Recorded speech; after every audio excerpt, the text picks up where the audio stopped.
संसार जो है वो ज़रूरी है। संसार जहाँ भी रहेंगे, अब संसार में भी रहेंगे, संसार में ही तो रहेंगे। जंगल में भी कहाँ है, संसार में ही है, मतलब पृथ्वी पे ही तो है। तो यहाँ पे एक चीज़ बात समझना है, जैसे महर्षि लोग बोल गए हैं, गुरु बोल गए हैं, सच्चे गुरु लोग, कि संसार में ही जो रच पच गया है, ठीक है, वो कभी चैन पा ही नहीं सकता है।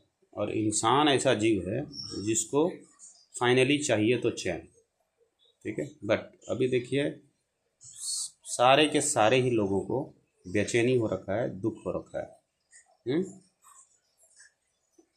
कोई पैसा के पीछे भाग रहा है तो भागा ही जा रहा है, चाहे उसके पास मिलियन है ना, ट्रिलियन हो गया हो, फिर भी और वो भागा ही जा रहा है। देखो, अब एक चीज़ बताओ, ऐसे करते करते वो मर जाएगा।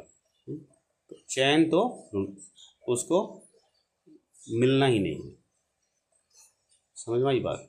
इसलिए ना बोला था बुद्ध ने उंगली मल को, मैं तो ठहर गया, तू कब है ना ठहरेगा। तो मेरा बोलने का मतलब है कि संसार को साध्य मत बनाओ, संसार को साधन के रूप में है ना उपयोग करो, प्रयोग करो। इसका मतलब ये नहीं कि यहाँ की सारी चीज़ों को भोगने लगना, खाने लगना, बर्बाद तबाही मचा देना है, ऐसा नहीं करना है।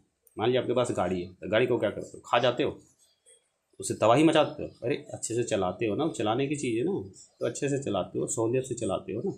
ऐसा थोड़ी है कि जहाँ वहाँ खड्डे में डाल दिया, उठा दिया, पटक दिया, क्या होगा उससे? आप भी तो, आपका भी तो नुकसान होगा। तो सही से चलाते हो ना।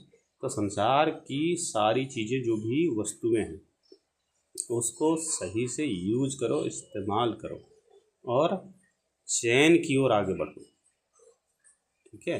तो जिस चीज़ में चैन मिलता हो, आपको सुकून मिलता हो, ऐसा आप है ना कर्म करो, ठीक है। और जिस चीज़ से बेचैनी होती है वो काम बिल्कुल मत करो। समझ गए?